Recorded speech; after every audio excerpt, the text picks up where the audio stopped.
Everyone, welcome back to our channel. আবারও সুন্দর blog নিয়ে আজকে দিনটা শুরু করলাম। আর সকলকে জানাই রাধে রাধে। তো আজকে একদম পুজো আর্চার দিক দিয়ে ব্লগটা স্টার্ট করলাম, যেহেতু অনেক দিন থেকে তোমাদের সাথে ব্লগ শেয়ার করা হয় না, সেজন্য ভাবলাম চলো কষ্ট করে একটু সবার জন্য ব্লগ করে নিই। আর কেন ব্লগ শেয়ার করছি না, তোমরা পুরো ভিডিওটা দেখতে থাকো এন্ড পর্যন্ত, তাহলেই আমি শেয়ার করব যে কেন আমি ব্লগ ভিডিও আপলোড করছি না আর কি। আর তোমরা সকলেই জানো আজকে হচ্ছে রথযাত্রা, কারণ আমার এই ভিডিওটা রথযাত্রার দিন ভিডিওটা শ্যুট করা হয়েছে, সেজন্য সকলকে জানাই জয় জগন্নাথ। সবাইকে ঠাকুর মঙ্গল করুক এবং সকলকে ভালো রাখুক।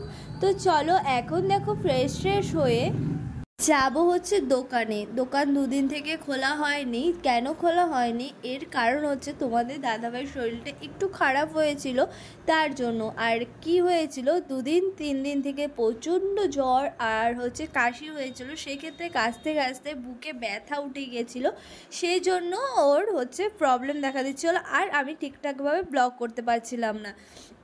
আর বাড়ির একজন অসুস্থ থাকলে মন মেজাজ সবই একদম কেমন নিঝুম টাইপের হয়ে যায়। তোমরা সবাই জানো যাদের বাড়িতে এরকম হয়।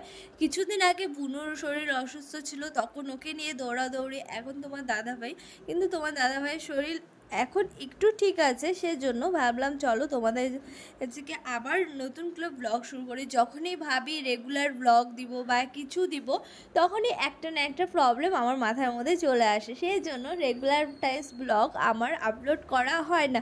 তো আমি আমার সাধ্য মতন চেষ্টা করি তোমাদেরকে সব সময় আমি time to time blog upload করব, কিন্তু ওই যে বলে না ভাগ্যর চাকা কখন কার কোন দিকে যায় বলা মুশকিল। তো এখন রেডি সেডি হয়ে আমি চলে যাব দোকান। আর সিমিকে ওদিকে খেতে দিয়ে দিয়েছি। সিমির শরীরটাও খারাপ, ওকে নিয়েও বিকেলবেলা ডক্টরের কাছে যেতে হবে।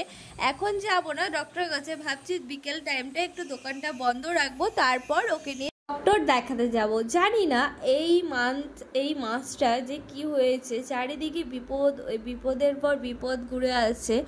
অবশ্য সবার সময় সব সময় এক হয় না। আজ সময় খারাপ হয়েছে তো কি হয়েছে, 2 দিন পর সময় ভালো হবেই। সবার সময় সব সময় এক থাকে না, এটাই মাথায় রেখে আমি চলি।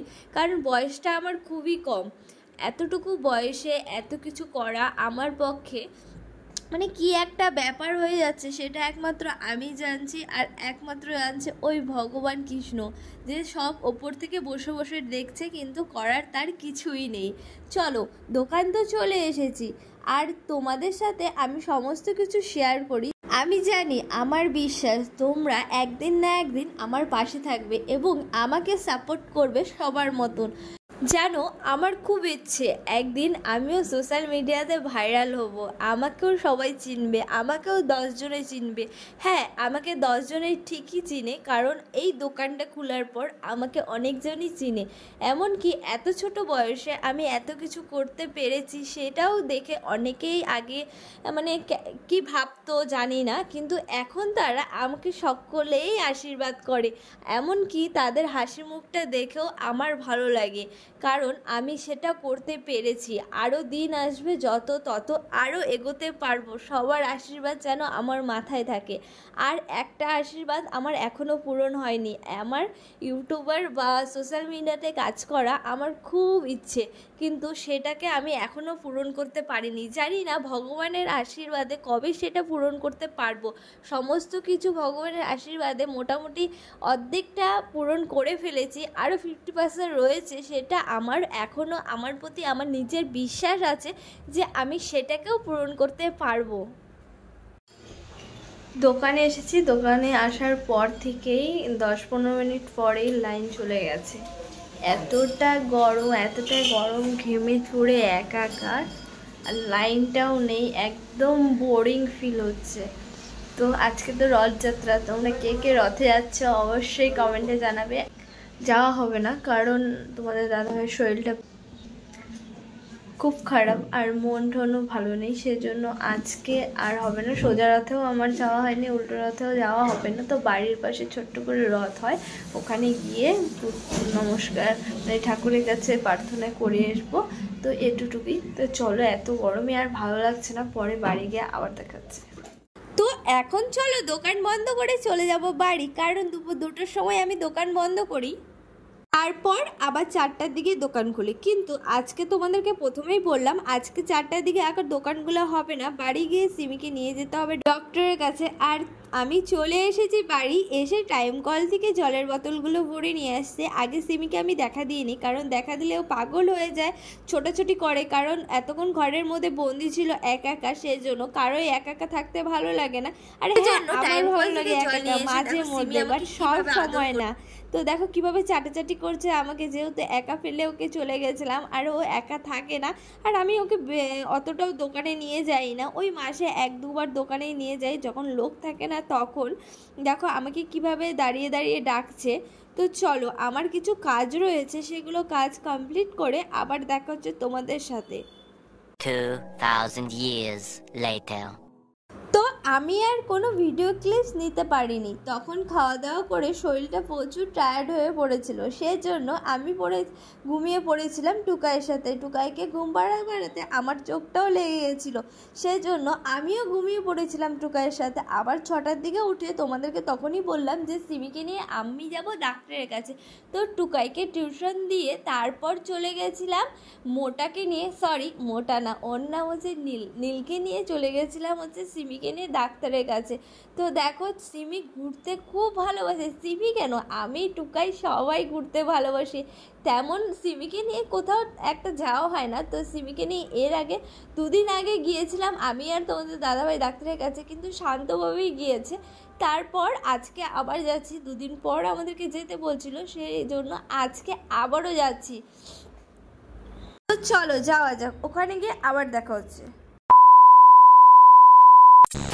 তো আমরা পৌঁছে গিয়েছি যে সব সেন্টারে, মানে ডগ সেন্টারে, শিলিগুড়ি ডগ সেন্টারে। তো দেখো এখানে অনেক ছোট ছোট কিউটসা মিনি ডগ ছিল, অনেক প্রজাতির ডগ ছিল। তো অত শত নাম আমি জানি না। তো দেখো এর আগে এরকম একটা হোয়াইট স্পিচ ছিল আমার কাছে, রিমি, সে মারা গেছে। তো একে দেখে ওর কথা মনে পড়ে গেছিলো, সরি মিস্টেক হয়ে যাচ্ছে, ভয়েসটা আমি পরে দিচ্ছি, সেই জন্য মানে যখন ভয়েসটা দিচ্ছি তখন আমার মনটা একদম থমকে যাচ্ছে, যে আগে রিমির কথা আমার মনে পড়ে যাচ্ছে। তো চলো, যে এটা যাওয়ার সে চলে গেছে, এখন যে আছে তাকে নিয়ে ভাবি। তো দেখো তারপর আমরা যে কাজটা করতে এসেছিলাম সেটা করে এখন চলে যাচ্ছি বাড়ি, অনেকটাই রাত হয়ে গেছে আর কি। আর আমার না দিন থেকে রাতে ঘুরতে তো আমার বেশ মজা লাগে। তোমরা যারা যারা এর আগের ব্লগগুলো দেখেছো তারা সকলেই জানো আমি রাতে ঘুরতে বেশি ভালোবাসি, কিন্তু ঘুরতে তো আমি ভালোবাসি। তারপর চলে আসছিলাম বাড়ি এসে দেখো মোটার সাথে চলো একটু শয়তানি করে নিই, চলো তোমরা দেখতে থাকো, আর ভয়েসটা রিয়েল ভয়েস দিচ্ছি, শুনে নাও। ওটা দেখ স্যান্ডেল ফ্রেশটা খায়, স্যান্ডেল ফ্রেশ না না ওটা ইসেটা আমি বুঝছি কানে আগা স্যান্ডেল ফ্রেশ স্যান্ডেল ফ্রেশ এটা ইসেটা ওই কি করে নামটা কি কি পাওয়া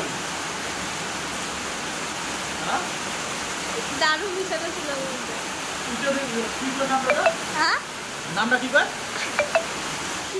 তো রাস্তায় প্রচণ্ড বৃষ্টি পড়ছিল, আর আমরা যেহেতু সিমিকে নিয়ে গেছিলাম, সিমিকে ভেজানো যাবে না, আমরাই ভিজে যাই। তো কী হয়েছে, ও তো একটা বাচ্চার মতো, ও যেমন টুকাই তেমন রিমি, তো টুকাইয়ের মতনই ওকে ভালোবাসা হয়। তো বৃষ্টির মধ্যে আর আমাদের কিছু খাওয়া দাওয়া হয়নি।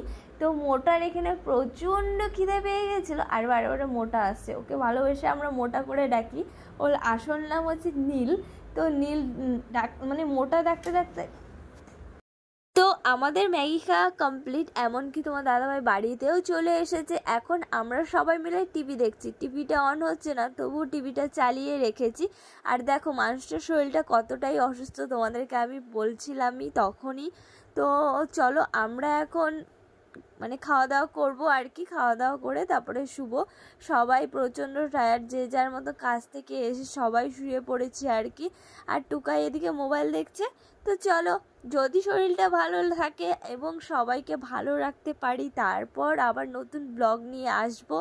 আর সবার আগে সংসার, তারপর সব কিছু। তো চলো, দেখা হচ্ছে নতুন একটা ব্লগের সাথে। ততক্ষণের জন্য সবাই সুস্থ থাকে অ্যান্ড ভালো থাকে। Bye bye, take care.